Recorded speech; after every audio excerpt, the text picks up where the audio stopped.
कृष्णचंद्र गांधी सरस्वती विद्या मंदिर inter college Madhav कुंज मथुरा में एक विशेष पर्यावरण संगोष्ठी और पौधारोपण कार्यक्रम का आयोजन किया गया। इस कार्यक्रम की शुरुआत विद्यालय के मीडिया प्रभारी ने दीप प्रज्वलन एवं पुष्पार्चन के साथ की। इस दौरान सभी उपस्थित विद्या के देवी मां सरस्वती एवं सम्माननीय कृष्णचंद्र गांधी जी के प्रति श्रद्धा व्यक्त करते हुए एकत्रित हुए। पर्यावरण संरक्षण गतिविधि की प्रमुख श्रीमती रश्मि शर्मा ने छात्रों को संबोधित करते हुए कहा कि पर्यावरण की सुरक्षा हमारे अस्तित्व के लिए आवश्यक है।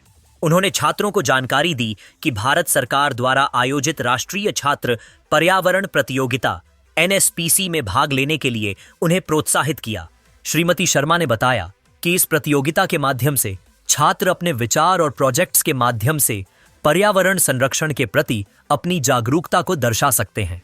शिक्षा के साथ साथ खेल भी बेहद आवश्यक है। इस विषय पर चर्चा करते हुए खेल जगत समाचार संपादक श्री रतन कुमार गुप्ता ने छात्रों को बताया कि नियमित खेल खेलने से स्वास्थ्य बेहतर रहता है। सभी छात्रों को प्रतिदिन 1 घंटा खेल खेलने की सलाह दी गई, क्योंकि यह न केवल शरीर को बल्कि मन को भी स्वस्थ रखता है। इस कार्यक्रम के अंत में पौधारोपण का आयोजन हुआ, जिसमें राष्ट्रीय सेवा योजना के कार्यक्रम अधिकारी श्री नरेंद्र कुमार एवं विद्यालय के पर्यावरण प्रभारी श्री निधीश अग्रवाल ने छात्र छात्राओं को पौधे लगाने के महत्व को समझाया। विद्यालय के प्रधानाचार्य विनय कुमार सिंह ने समारोह के अंत में सभी अतिथियों का आभार व्यक्त किया और कार्यक्रम की सफलता पर संतोष जताया। उप प्रधानाचार्य श्री राजीव पाठक ने आए हुए गणमान्य व्यक्तियों का परिचय प्रस्तुत किया। इस उत्कृष्ट कार्यक्रम में 600 से अधिक छात्रों ने भाग लिया, जिससे यह स्पष्ट होता है कि विद्यालय का हर एक सदस्य पर्यावरण संरक्षण के प्रति गंभीर है। यह संगोष्ठी केवल एक कार्यक्रम नहीं था, बल्कि यह छात्रों में पर्यावरण के प्रति संवेदनशीलता एवं जागरूकता को बढ़ाने का एक उचित प्रयास था। विद्यालय के इस पहल ने सभी छात्रों के मन में पर्यावरण संरक्षण का महत्वपूर्ण संदेश दिया, जिसे वे अपने जीवन में अपनाएंगे।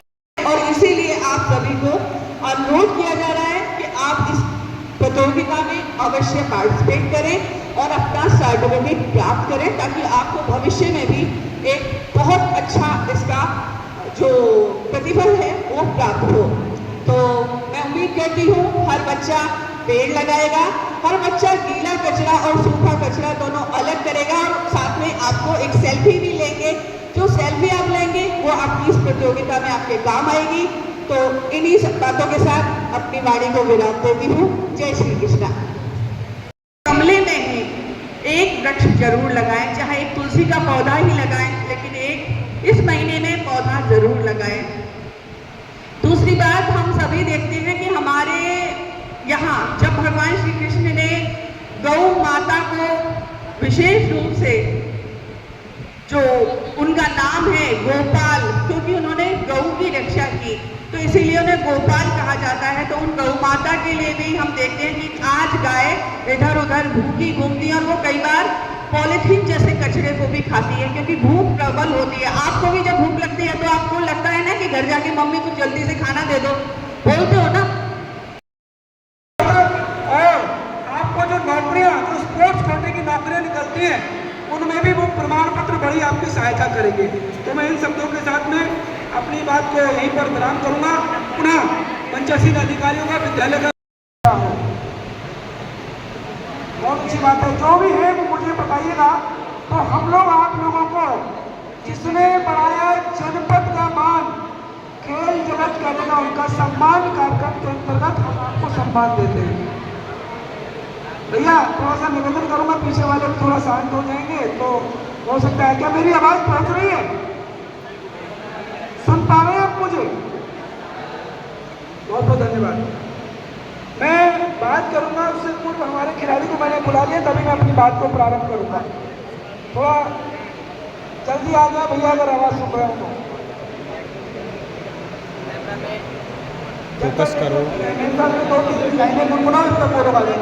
खेल खिलाड़ी, खेल खिलाड़ी, खेल खिलाड़ी, खेल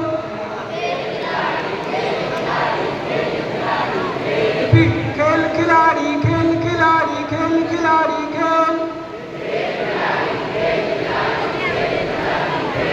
खेल स्वदेशी अपनाएंगे।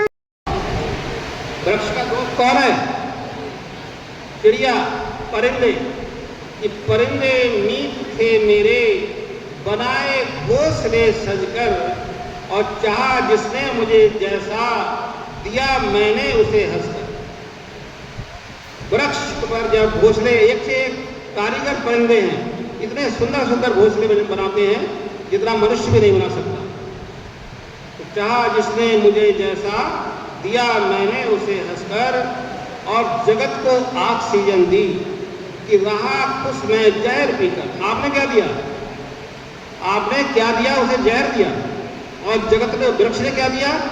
आपको ऑक्सीजन दिया, जीवन दिया। और इंसान क्या दे रहा है? उसे जहर दे रहा है, लेकिन वो उस जहर को पीकर आपको अमृत प्रदान कर। वृक्षारोपण का पूरे भारतवर्ष में कार्यक्रम रहा है, इसलिए इस विषय पर एक छोटी सी कविता मैं, अपनी वेबसाइट है, हमारी वर्ल्ड वेबसाइट है यूट्यूब पर, तो उसमें बहुत सारी हजारों कविताएं पड़ी हुई हैं। अभी अभी मैंने आपके ऑफिस से निकलवाई है, तो उस कविता का पाठ करेंगे और फिर सुनेंगे। इजाजत है? ये कविता है वृक्ष की आत्मकथा। आप अपने जीवन में क्या सोचते हैं, वृक्ष क्या सोचता है? देखिए कि गर्भ बसवा के सोया था, उठा तो वस्त्र तन को। गर्भ बसवा के सोया था, उठा तो वस्त्र तन खोकर, और निकलकर धूप जब देखी, हिलाया हाथ खुश हो। जमीन के, पृथ्वी के अंदर जब कोई बीज पड़ा मतलब बो देते हैं आप। इसलिए मैं बच्चों से कहता हूँ कि जब भी आप कोई जामुन खाएं, कोई आम खाएं, तो उसकी गुठली को इधर उधर मत फेंको, उसकी गुठली को कहाँ डालो? कहीं जमीन में डाल दो, वो अंकुरित हो जाएगा, वो एक वृक्ष बन जाएगा। तुलसी के पौधों बीज है, उनको आप फेंक दीजिए, जहाँ का नहीं, एक जगह फेंको और वहाँ से पौधे निकलेंगे, उन्हें अपने दोस्तों को बांटो। ये काम करो, बजाय पूजा पाठ के आप ये करेंगे तो अपने आप पेड़ पौधे जब बड़े होंगे